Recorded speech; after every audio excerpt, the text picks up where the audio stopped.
Today, we are talking to Britton McFetridge in Sacramento, and Britty is a very prolific person, very busy. He owns Royal Peacock Tattoo and Royal Peacock East. He runs the Sacramento Convention. He does conventions all over the world. He makes books. He draws Flash, and I don't know how he gets time to do it all. But anyway, my question is, how did you get into the ceramic thing? So the ceramic thing, I went to Europe for the Aachen convention about 8 years ago, and I went to Amsterdam for the first time and to go hang out with Hank. I had met Hank before, but go hang out at his shop, his new shop, and I was just cruising around. We were going to some steakhouse that all the tattooers would go to, and we stopped at like some Delft shop. It was like a little kid, all the little kitsch stuff, little souvenirs, all the blue and white, and I was buying a bunch of stuff for my family, and then I was like, whoa, checking it out. I was like, oh, this is so cool. This could totally be like tattooable. It's very illustrative, and I just kind of like really wanted to jump into it. Came home from the trip, kind of had it in my head, was talking about it for like a couple like weeks, couple months, and was like when I was working on machines with Scott Sylvia, and then Chris Garber posted one that he had done, and Scott was like, "Ah, he beat you to it," and I was like,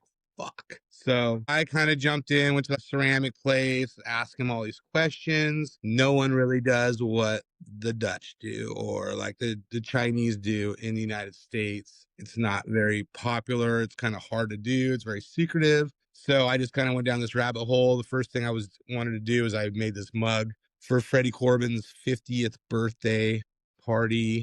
And that was the first thing I did. It looked pretty childish now that I look at it, but that was my entry level. And then it just going down the rabbit hole with going back to Europe, going back to the Netherlands, trying to find out more information, taking tours of the Royal Delft and working with other Delft companies, and just coming home, hooking up with my buddy Dan Sin. He was doing it too, and just kind of experimenting and just trying to figure it all out. Well, it was a few years ago, I guess, right, when you started doing that? Yeah, about 8 years ago.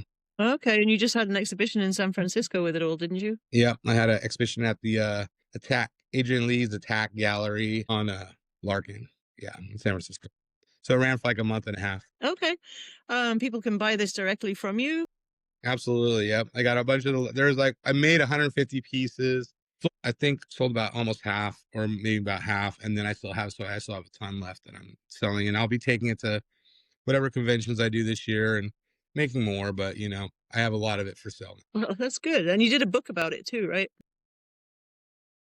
I I was invited to do Chris Garver did a book like about a year and a half ago, maybe 2 years ago, and it was tattoo ceramics. So he chose like 8 ceramic artists, I think 8 or 9 of us that do ceramics in the all over the world, and I was part of that. And then recently I came out with this book from Black Dagger Books, which is like based in Missouri. Really cool guys. They make these little small books, and it's like 72 pages of just mainly paintings. They don't really do a lot of flash. They don't, but I also was like, hey, can I do the ceramics? It's all hand painted too. So they put a bunch of that stuff in there too. Right on. And then you also have flash books, right? That you just produced a new one, right? That's coming out this year.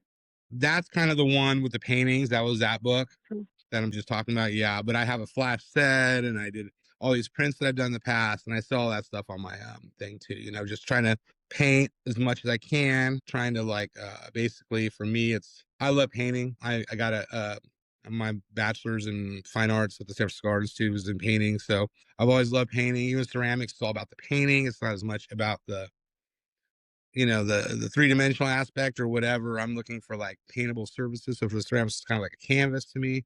But also for me is I want to also like I own 2 shops. Me being leader, I need like to get all my guys painting as much as possible and showing them how by me doing it and leading the way, and hopefully getting them all pumped up on painting too, because I think it's such an important aspect of tattooing. Yeah, I remember when I was up at your shop doing a guest spot that you were kind of writing the guys to get painting and do that and all that. But I think you're Well, I right. mean, if you don't ride them, then they're sitting around on their day, like doom scrolling on their phones, like drooling idiots. It's like, it's crazy to me. Like, even when it's slow, I'm always like, this is what stuff you need to do. Cause I've done so many conventions. I usually do like 3 or 4 in Europe, 2 to 3 in Europe, maybe. And then like, a couple in the United States.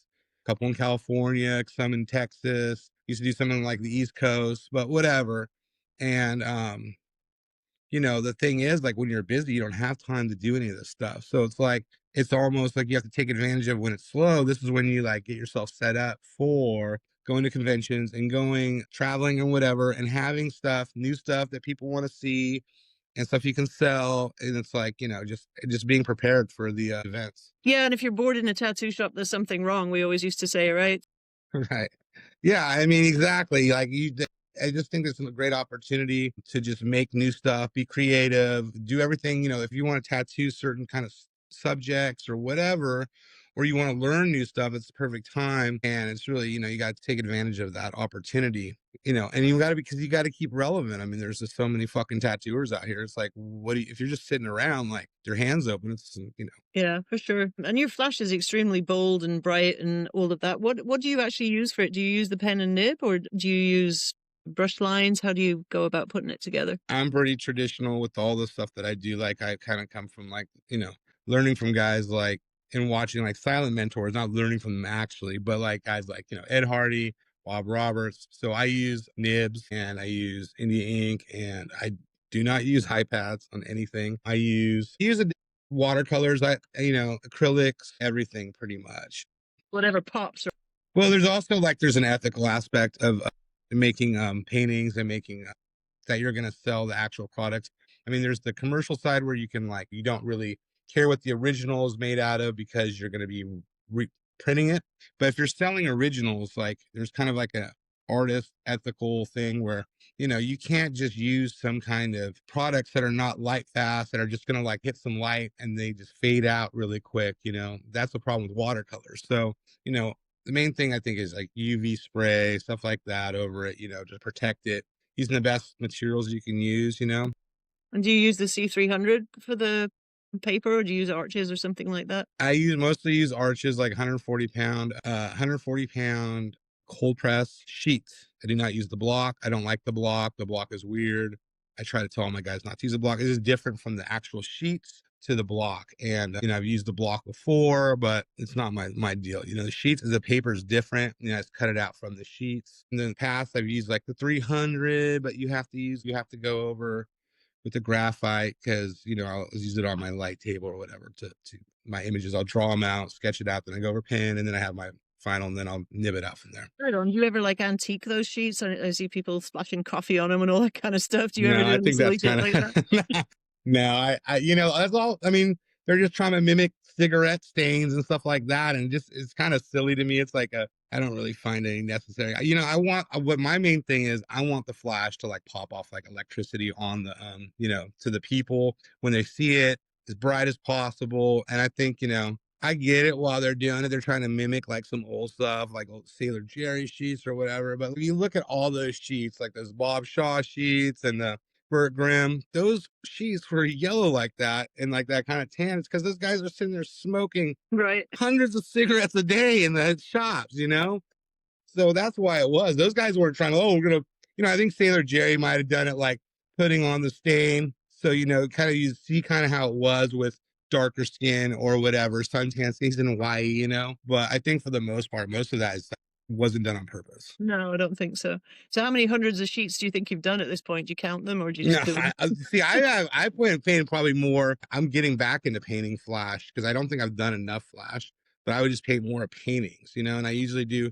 And what also another thing, a trick I try to tell all the guys that work for me, guys and gals, that always use standard frame size. People totally forget that, and they just grab like something off the thing. They got a scrap. They're like, oh, da, da, da. And then they've spent all this time, they put all this work in, but your main thing is in modern tattooing, you want to make prints off of your original, and then you want to be able to sell prints for a cheap price to people, and no one's gonna fucking go get like a $300 or $400 custom frame for a fucking $40 print, $60 print, $80 print. So if you get in that mindset, it's just kind of the best way. Like there's like a whole list, and it's the smart ones like in Europe the same way. It's like the A1, A2, A3, whatever. That's what they do there. In the United States, we have the standard size. So it's like, everything's 11 by 14, 11 by 17, 18 by 24, whatever. Right. Well, there you go. All those people that wanted to learn how to spit shade, get on it. Brittany just told you how. Yeah, that, and I mean, a lot of hard work and dedication, obviously, because you can't just be like, oh, pick it up tomorrow, whatever. You got to stay focused on it when you're doing it, I think, right? There is, from what I was taught, taking watercolor classes when I was younger, before I was a tattooer, is the most unforgiving of art. Like Mhm. with oil paintings and with like if you're using acrylics, you can go over stuff. Not really with watercolor. You got to it's just really tough. And the thing with watercolor is, it's like you got to do it a lot. You just Mhm. have to do it a lot, and you have to stay in that rhythm.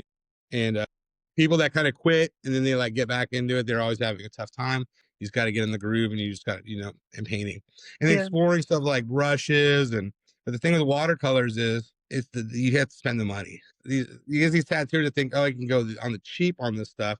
Well, you can get away with that with oil paints. You can get away with that with, acrylics, with, your cheap paintbrushes, cheap canvases, cheap fucking mediums, whatever. But with watercolor, it's really all about the high quality stuff. Yeah, that $2 brush from Ace ain't going to cut it, right? No, no. I mean, Bob Roberts and these guys, they would use these Winsor Newton, um, sable brushes. They're like $150 a pop. Like those are brushes that they'd keep their whole lives. And so they have a set of them. And if you look at really any kind of like professionals, and that's what we all try to be as professionals and artists, so you just look at the equipment they have, and they pay, and they're not half-assing it when you're serious about it. And if you look at the serious painters, they take it all, they really try to get the best that works for them. Yeah, and they keep their nibs for a long time too. I've seen that too. They just basically keep them until they don't work no more, years and Right. years. And I mean, it's just the easy thing, It's just like you can't leave it there like you're nibbing something out and then some clients walk in. You can't just throw it to the side. You got to wash it off.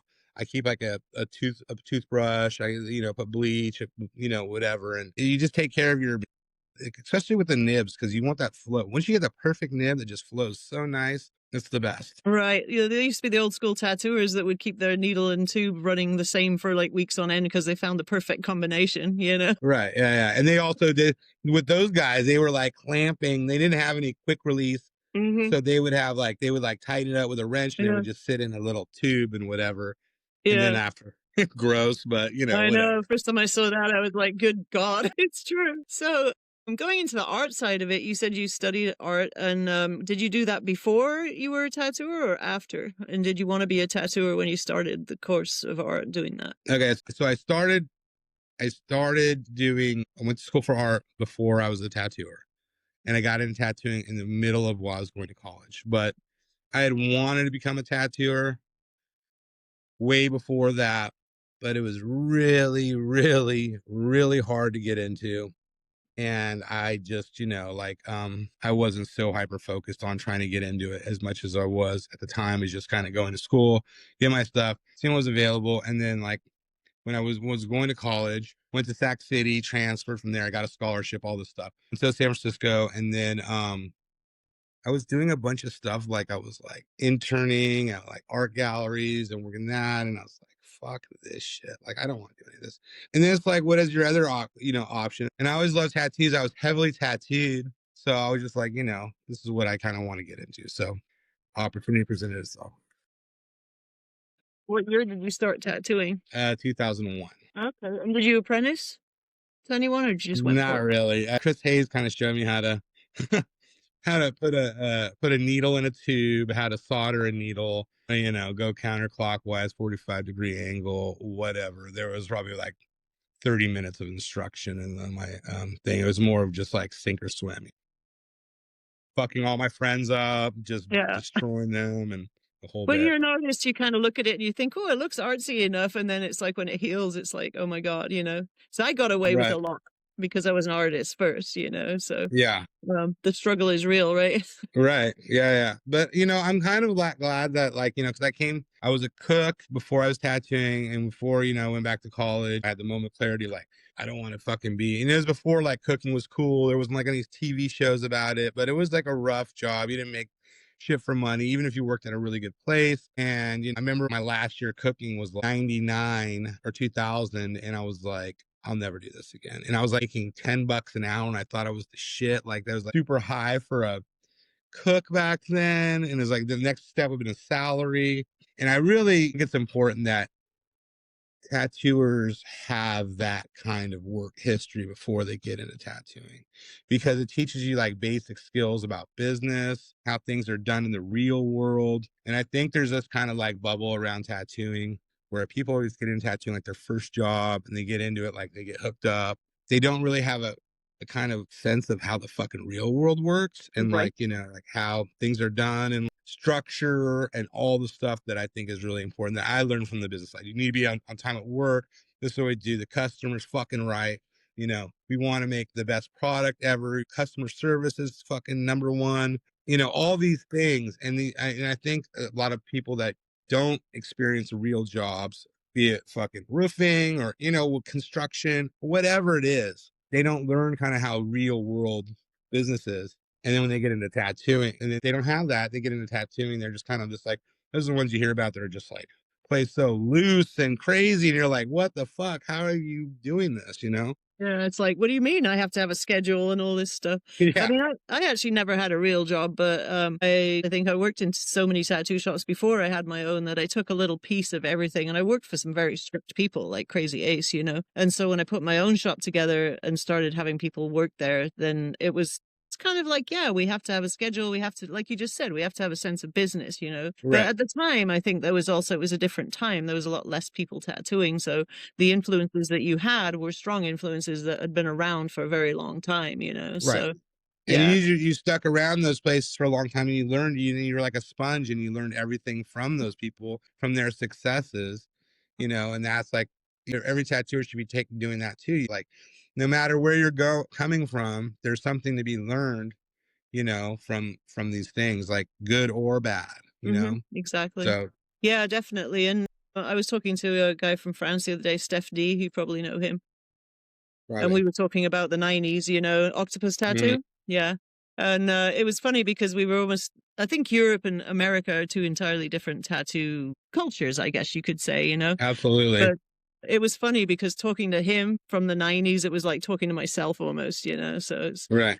kind of different things. So how do you think about that whole difference between Europe and America as far as tattooing goes? How do you see it? It's definitely different. Like, I can see trends in Europe that were like maybe popular in the United States, like, but now, it's kind of equaling out more now with the internet, with social media, with everything else is kind of, but yeah, it's kind of weird.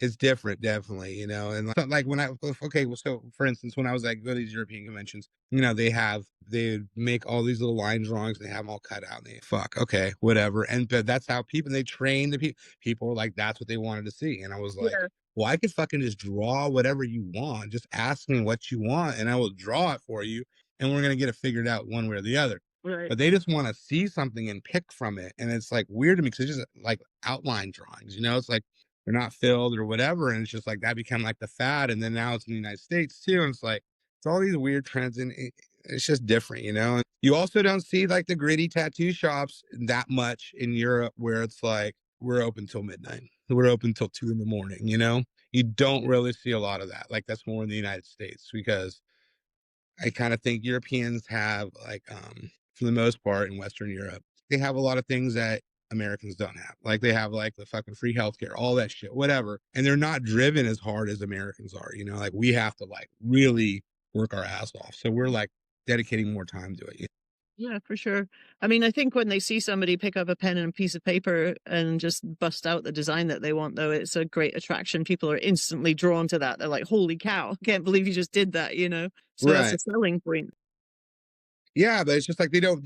But I'll ask them, and they're like, no one wants to do it. I'm like, well, fuck. I guess we'll just draw a bunch of shit and throw it out on the thing. It's just so weird how these little trends and stuff happen. But you Right. know, And I mean, and you do mostly like old school American traditional tattooing. And so I yeah. guess that there's a big market for that when you go to the European conventions. I mean, they're all doing it too. Yeah, yeah. I mean, they're not doing the same way, but it's not like it used to be. Talking to my friends that used to go to European conventions in the early 2000s and stuff, they'd be like the only traditional guy, and they just crush it. And then now it's like it's all there. It's everything is there. It's nothing. You're not like they might get tattooed. Oh, they're cool from California or whatever.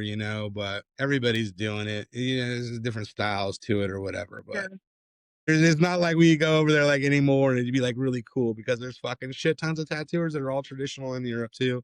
Right. And the Italians are crushing it. Like, there's like different, there's just different sections in all these countries are just like they're doing so good. Like they're taking the American shit and they're flipping it and they're just going crazy with it. And it's awesome to watch and it's killer tattoos, but Definitely. You're going to the Mondial in January? yeah. Paris? Yeah, right on. That should be a good show. It's the last big one, I think, in France. Yeah, we'll Anyway, see. Like here now. Tintin, it's like a big fucking, it's just like Mickey show. It's like this crazy, they got fire breathers and all this Yeah, shit that I really don't give a fuck about. Like, I don't care about the bands. I don't care about the fucking rappers. I don't care about all the fucking hoopla. yeah, Like, I'm just there, I don't care about all the corporate fucking booths and all the shit they're selling and all that stuff. I'm just there to just tattoo and be cool and hang out with my friends. That's the right. reason I go to these things. Yeah. Well, and you run the Sacramento Convention, the Capital City Classic. And I noticed, yeah, there's no fire breathers or BAMs there. You don't have there's always people that are trying, and I'm like, that's cool. Like, if you want to see people fucking hanging on ropes and doing all that weird shit, you can go to like one of those villains art shows. They're selling barbecues and fucking, hot tubs too. But I'm just really about the fucking authentic art, whatever it is. I try to bring it all in, like traditional Japanese and Polynesian tattooing and just every single aspect of tattooing, the fine line guys, the black and gray, the real, not so much on the realism side, but we do have like some color realism people. It's just not like there's most of the conventions in the United States are all focused, and I think Europe too, are all focused around color realism. I mean, those fucking guys can't even draw. It's all copied from fucking iPads. I mean, it is. It's all copied. I mean, there are a few that probably can paint really awesome, and you probably know these people, but for the most part, you see them, they're just like copying shit off the thing, and it's Sure. just that their tattooing is completely different from how I learned how to tattoo, from like the tattoos that I love, like the people that I looked up to, like I said, Ed Hardy, Bob Roberts, Scott Sylvia, Philip Liu, Hmm. all these guys, all these crushers, they didn't have fucking computers and they didn't have iPads and they didn't have little weird fucking rotary machines and all this Right. shit, and that's why I try to tell people, I'm like, I like using coils. That's like I learned how to use coils. I've been using coils for over, for 25 years, and that's just what I do. And I love using them, and it's authentic to me, and this is what tattooing is to me.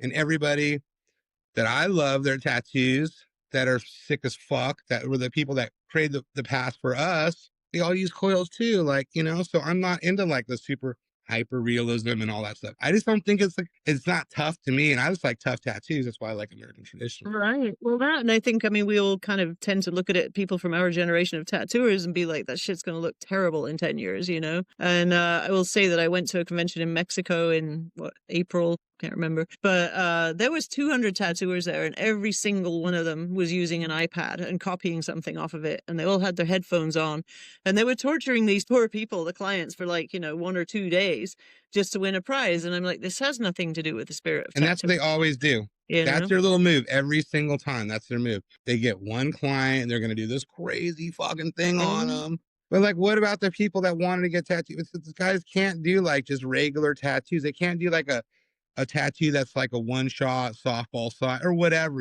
like some can, I talked to some like Megan Masters, like I like to do at least two, maybe three, and they're like, whatever. And it's like, because she's like against it too, like, and she does like super crazy photorealistic cats and dogs and whatever. And she's killer. It takes a long time. I understand, it's a lot of layering. It's tricky business. And it's just completely opposite from how I learned how to tattoo and how I tattoo. It's like an oil painter compared to a watercolorist, like, they're not outlining a lot, it's all mag work, it's all building it up, it's all doing this stuff, so it's just completely different and foreign. And it's like kind of paint by numbers. You look at their fucking stencils and it's just like, dude, okay, and they have their fucking 500 colors out. And while like I'm over here just like, if I have have a couple caps of white, I'll be mixing my green into that. Okay, it's just like, Mhm. this is not all like technical and like all the things that they do. And Yeah. it's just it's whole it's just it's kind of like it's a whole different thing. Yeah, it's a completely different discipline. I mean, and I suppose there's room for everybody in tattooing, but I feel like a lot of those people I would consider applicators rather than true artists, because I Right. feel if you take their iPad away, then they're fucked. I mean, at the end of the day, Totally. And they, I've seen it before, and there wasn't even a realism, but a guy that use iPads, he was like, I can't, my iPad died. Like, so what does that mean, dude? Like, what does that mean? So you draw it on, dude. Like everything I like to do at conventions, I like to draw on with a pen, like with, Mhm. with Sharpies or whatever. Yeah. Because I mean, if you've been to the Paris convention, these fucking guys over here, they don't have real 3M thermofaxes. They have this bullshit Chinese or whatever. And you're like trying to do this thing. You gotta wait like 20 minutes to get a stencil Hmm. made. I'm like, I can just draw it. That's heaven for me, if we can just draw everything. Yeah, totally. I mean, and that's kind of a spirit I see at the Sacramento Convention that you do bring in people that are true artists from every discipline other than the color realism iPad I mean, cats. there's always, I try to get everybody. So there's a few, but like, even the black and gray guys, they're kind of similar, but those guys still have, there's more style and whatever, but they're kind of similar, but they're, just using black and gray for the black and gray realism guys. But it's different. Yeah. Those tattoos, the way they're figuring out the background is a lot different. I just don't like the way a lot of the color tats, like color realism, it does. If you look at it like a bodysuit, or if you look at it as like a big thing of work, it's not as cool to me, I guess, as like, like a cool traditional bodysuit where it's like, or Japanese, where it's just like, it just looks awesome. And these things are just kind of like these big things, and they kind of morph into the, color and this, but it doesn't really like go with the body, like how Japanese bodysuits have American traditional, or like fine line, like, Chicano bodysuits do. Well, and I guess a lot of it's the graphic design too, that's behind it. When you're doing a traditional tattoo, line, shade, color, I mean, it sounds simplistic, but you have to be able to make it pop. And that's the Right. thing. Everything has to be in the right place. Yeah. So coil machines, tell me whose coils do you use? Do you have a preference? Yeah, I mean, I like my favorite. I think the best tattoo machines in the world are made by my friend Brian Hibbard. But there's a lot of other great machine builders. Like my buddy Scott Sylvia makes amazing machines, and there's a lot of great builders out there. Mike Wilson and other dudes. But Brian Hibbard by far is, I think, I mean, he's kind of like the modern Paul Rogers. Yeah. Daily drivers. Yeah.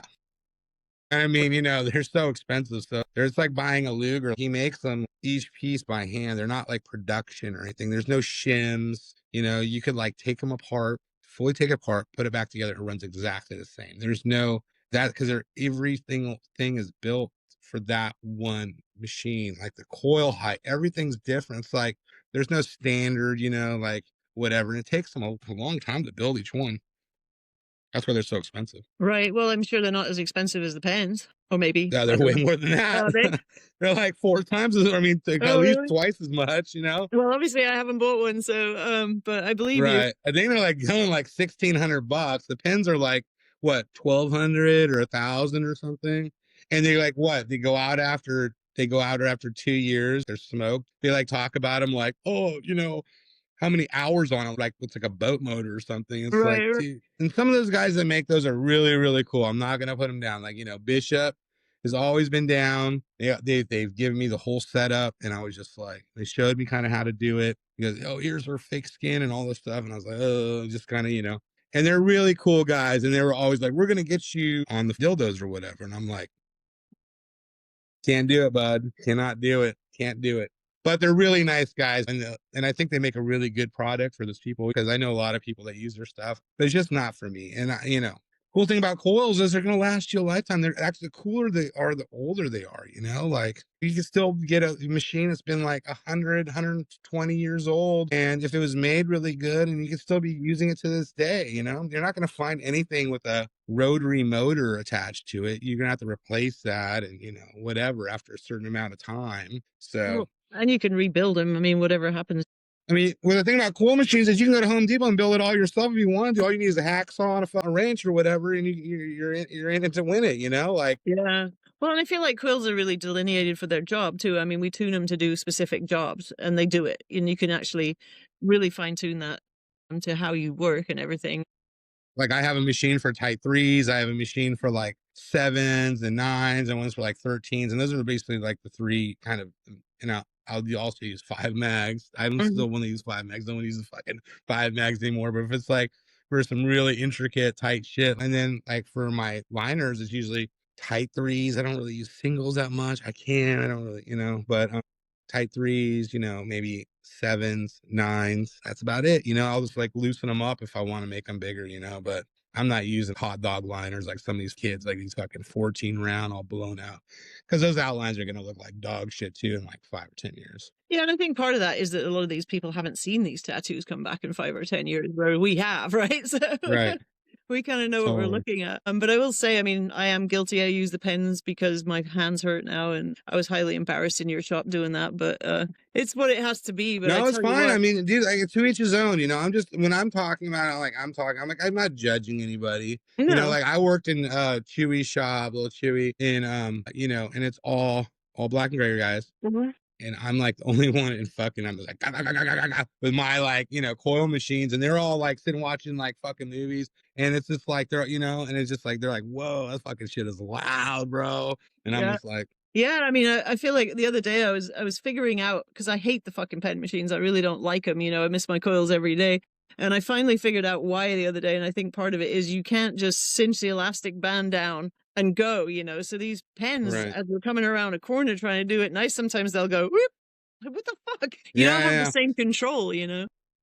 Right, and then you're also these little cartridges, sometimes they spit, whatever. You can't Mhm. adjust them. You got to toss it. You got whatever. It's just, I see, I get it too. There's like way less shit, and it'd be nice because I take steel tubes with me Mhm. when I go to Europe and when I travel, and it is like 20 pounds of fucking tubes because Right. I use like 1 inch grips and all that.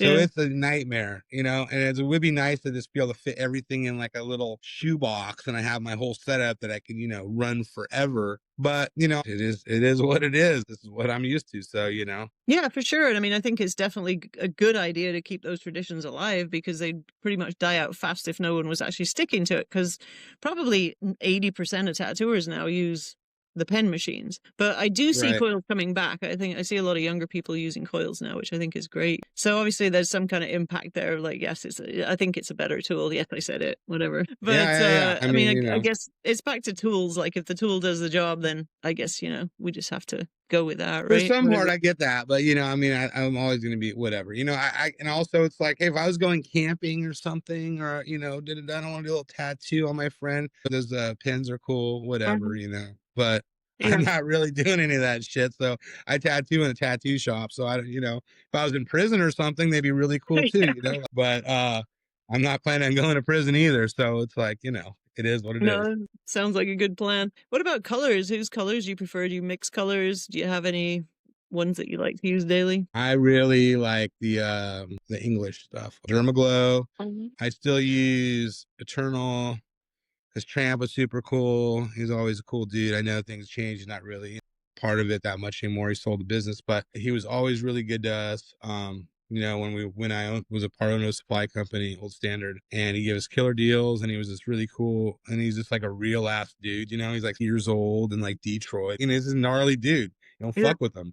He's like a rad old tattoo dude. And then Solid Ink is killer. My buddy Fetty that owns that. He's like a real ass tattooer. He really listens. I like whenever time I see him in Frankfurt or whatever, we talk about stuff like I say, hey bro, these caps are busting on me like the airplane, like the whatever. And he's changed them, man. Like he listens to what dudes that use his products say, and he wants the best product for the people. So, there's also like Luna colors are killer. There's a lot of dudes that make small batch pigments. I'm not really I don't care either way. Like they're like, oh, you want plastic shit or this and that. And I just, as long as it goes in sick and it's like bright as fuck and it's easy to do. I'm not trying to make my job harder. Right. When I first started tattooing, I had the whole national set. And I'm just sitting there trying to pound that shit in. And it's just like, it's not easy.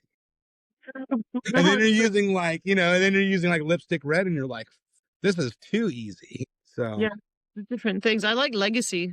They're, I guess, the old yeah, felt. yeah, I have some of that too. Yeah. I have a lot of it. I just, and I would try some of it and people would have new shit. I'm always into trying stuff. It's just like, that's part of me being a tattooer. I just always am looking for the next thing to make my job easier or whatever, or better at my job. So it's always like trying new stuff but Yeah, it's kind of right. One from here, one from there, just whatever fits the day, right? Yeah. So, how do you feel about this whole corporate supply company thing? Like, everyone's saying try and buy from local or tattooers or whatever. I mean, we're the ones that started the whole thing for tattooers by tattooers. Like that was me and Scott Sylvia's like motto for our company, Old Standard Supply. So it's like I've always been into the little guy, the guy, the craftsman, the making cool stuff, and it's just kind of disappearing. And it's like, how do you compete? Every small tattoo supply company needs to be like Kingpin or whatever. Like they have to carry because the customer wants all that shit. They want a one stop and they get everything. And what people don't understand is like, dude, like half that shit you have to carry is just fucking sucks for supply companies to carry. You make Yeah. no money on it. You have a huge warehouse full of shit that you're just sitting on and it sucks. Right. You don't have the money to play with it. You don't have credit cards that have like $1 million, dollars. You're not ordering 5 years in advance with huge freighters full of stuff, big shipping containers full of boxes of needles and this and that and gloves. You have to carry all that shit, gloves and green soap and a ton of stuff that you make like nothing on. Thermofax paper you make nothing on, but you have to carry it. So it's like you just carry it's like dead weight. So support your local tattoo suppliers, basically. Well, support your local tattoo supply and don't be scared to like go to a couple different places. Yeah, for sure. Yeah, so let's have your opinion on tattoo schools and all this shit with Nike or whatever it is supporting that guy in LA. I'm not into tattoo schools. I've only had one apprentice my whole entire life. So it was this dude Sergio Chavez. He has CS tattoo in Woodland. And I liked it when it was hard to get into. And for me, it's like I'm not trying to bring any more people in. Every year there's some asshole opening a shop down the street from me. And it's like there's tons of them. And I don't think any of them got a proper education in tattooing because obviously they don't care enough where they're just teaching all these people and they're just like, oh, take all the fucking pizza. Yeah. That was all, the thing, there's like only a certain amount of pie and these guys are just giving it all away. It's just crazy. Yeah, totally. And then they complain that there's not enough work out there. It's just like, well, you are the problem, not the solution, right? At that point. I could talk about this all day. I have some friends in Italy that have a tattoo school and they do everything right. They're like the best tattooers in Rome. And they're like mostly traditional Japanese tattooers, but they do black and gray and whatever. And they make these kids do these schools because the Italian government got involved and you had to do so many hours. And so these guys decided like, well, the government's getting involved. Let's do this right for whatever. And this would just be like in Oregon where they make them go to these schools too. So these dudes, it's like a 2-year program. They have to learn how to paint flash and then they have to learn how to do this and they do all the stuff like a real apprenticeship would be. And they have to pay a ton of money and it's like going to a real school. So, I mean, it's just like, this thing's already blown the fuck out. It's crazy, but like I am very traditional old school. I don't, believe in these guys. There's like these gals that like, oh, we got to do the eyebrow makeup and now, oh, we're going to do tiny tattoos. Let me teach you. We could do, and then let me teach you. And everything you can get is on Amazon and everything you can get delivered the next day. When I got my tattoo machines, I had to like have somebody vouch for me to get them, like it was crazy. Somebody had a vouch to buy them from Mickey, got a couple pairs of Mickey Sharps. Yeah, I mean, I find it incredible that Amazon is actually allowed to sell the tattoo equipment to people that don't have any kind of bloodborne pathogen training whatsoever. I mean, where's the fucking APT on that? Like these guys for the whole fucking 90s were like, I know, given like Jack Rudy was like the fun, that was spearheaded it, but they don't have shit to say about any of that stuff. They're just like, oh, these like the laws and we're doing this. And it's like, dude, those are the fuckers that were like made the California health code bullshit. And it was like designed by a piercer. It's the stupidest shit you'll ever fucking see. It's just like crazy. Yeah, no, I said that too. I actually told one of the bosses that at one convention many years ago in Tucson, because I said, why can't you do something about this? And he said, well, we're an advisory committee. And I'm like, well, then what the fuck am I paying you for? This is a waste of my time. It's crazy. Right. But yeah, so we're talking, your shops are basically ran in an old school fashion and you like to, most of your people do traditional, right? Or do you have people It's a mix. It's a mix of everything? Yeah. And you like to keep it that way? I think that my whole deal is I want to give everything the customer wants. So if the customer wants, so that's why I just always have a diverse, tattooers that just do everything. So they don't have to all be traditional. I like to have everybody kind of well-rounded. There's some guys that are more like on the Japanese side. There's more guys that are black and gray, like portraits, whatever. But I like the client to be able to pick and choose and have like a large range, There's some shops, and I've always been kind of envious of them that were just like, this is how we do it. It's all like this, and you can't really tell apart anything from, what everybody does all kind of looks the same, and that's killer. That's such a niche kind of thing, and you gotta, it's just a tough thing. And I've always been like more on the business side, like street shop, open late. Let's get everybody taken care of. Yeah, nice big neon, tons of flash on the walls, looks cool. Yeah, Yeah, totally. yeah, totally. Is there going to be a Sacramento Convention next year coming up? Yes, there will be. We're Excellent. finalizing everything. It should be in June. Right on. Well, that's very cool. I look forward to it. Yep. And so also, yeah, if you can just give us a quick roundup of where we can get your books and all that kind of stuff, and I'll put links Okay. up at the end. Yeah, you can just go to my Instagram, BrittyB916. I have the link there, or you can go to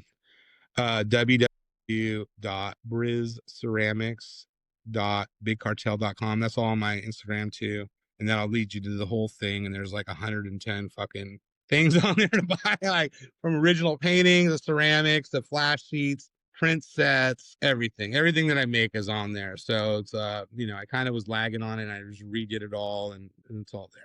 And if not, track you down at Royal Peacock East. 1210 of the East Sac shop, because the East Sac doesn't really it doesn't really pop late at night. But Midtown, 12 to 12 or later, if you get in the door at like 11:30, 11:40, we're definitely taking care of you.